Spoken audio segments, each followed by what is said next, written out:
It's a very important day for millions of Americans because Congress has proposed new legislation that many of you guys will be happy with. I mean, most people will be receiving stimulus checks very soon, and it's great to see people get the stimulus payments they need because, let's just say, many people need it. U.S. gas prices, for instance, are rising up again. Unfortunately, more prices are increasing at the pump, and according to AAA, gas prices are rising again on Wednesday. For the most part, the price increases have been slow, but that might be about to change.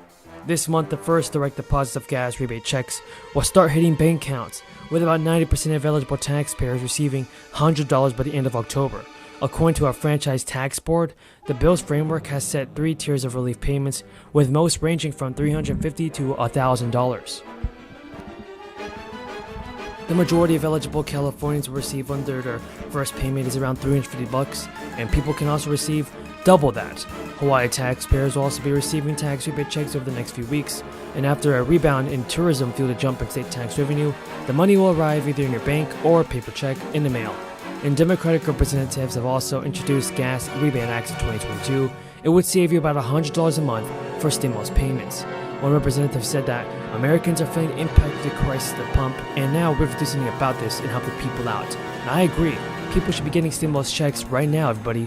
If you agree, then be sure to continue watching because we get into more important information. Folks, do you think that President Biden can do all that it takes to send the fourth stimulus check? Tell me what you think in the comments below.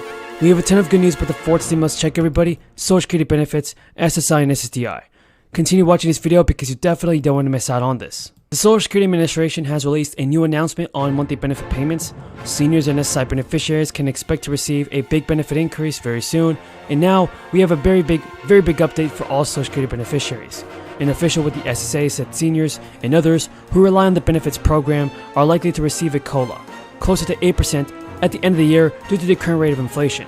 That increase, everybody, would represent the biggest COLA since 1981. The average monthly Social Security check is about $1,700, which means beneficiaries could see an increase of $132 per month as early as 2023, bringing the average check to about $1,700.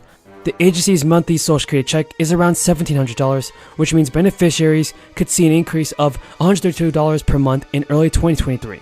The 69 million Americans who collect Social Security get a 5.9% COLA increase in January. It was the biggest bump since 1982. But inflation has raced far ahead of that number this year, hitting 8.3% in April. CPIW is the inflation index for Social Security. And an expert said that a 3.8% COLA stems from the 2022 Trustees Report, which was released on last week and predicted that the program would boost benefits by 3.8% at the end of 2022. Economists think inflation will ease later this year as the Federal Reserve continues to raise interest rates to dampen demand from consumers and businesses. For now, it remains red hot. And the SSA bases its COLA adjustments on a basket of goods and services called the CPIW. The agency will make its official COLA announcement in October, basing that decision on the previous 3 months of inflation data. As you know, President Biden recently wrote a Wall Street Journal op-ed that tackling inflation is the, quote, top economic priority. And I think that's a welcome development for the president to acknowledge that inflation's a problem. It wasn't that long ago that President Biden and his top economic officials were claiming the extraordinary increase in Americans' cost of living was merely transitory. I know you've responded to some questions on this subject already, but do you still view inflation, which remains near a 40-year high, as transitory, or do you expect an extended period of raised inflation? Well, when I said that inflation would be transitory, what I was not anticipating was a scenario in which we would end up contending with multiple variants of COVID that would be scrambling our economy and global supply chains, and I was not envisioning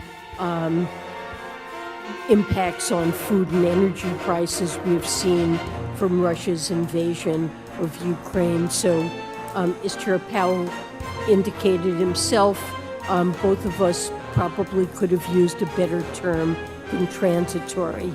There's no question that we have huge inflation pressures, that inflation is really our top economic problem at this point, and that it's critical that we address it.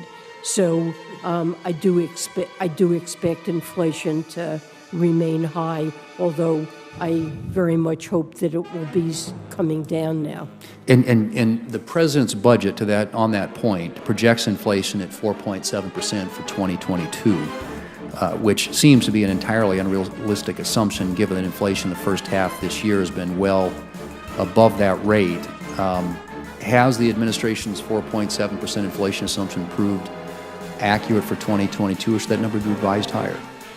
Well, we're in the process of producing a new forecast for the mid-session review. The numbers aren't locked in, but it's likely to be higher. Well, hopefully we won't have to wait long for that, right? I mean, when is that? At this time, I'll ask Joe Pinion to say a few words.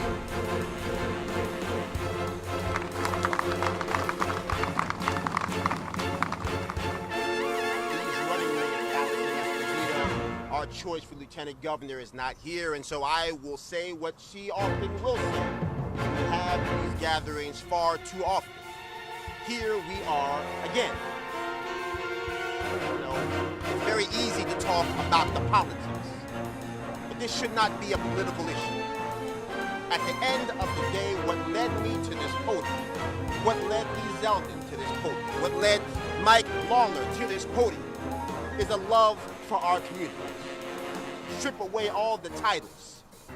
I'm just a boy from Yonkers, a place that's seen too many deaths, a place that's seen too much violence. Lee Zeldin's just a boy from Shirley, Long Island, a place that has seen too many rough patches, a place that knows that its better days are ahead of it if we get the leadership that it deserves. Mike Lawler, a man who just wants to do right for the people of Rockland County and all the surrounding counties and now Greater Westchester, to let people know that safety and security is our first obligation to the people that call this city home, to the people that call this nation.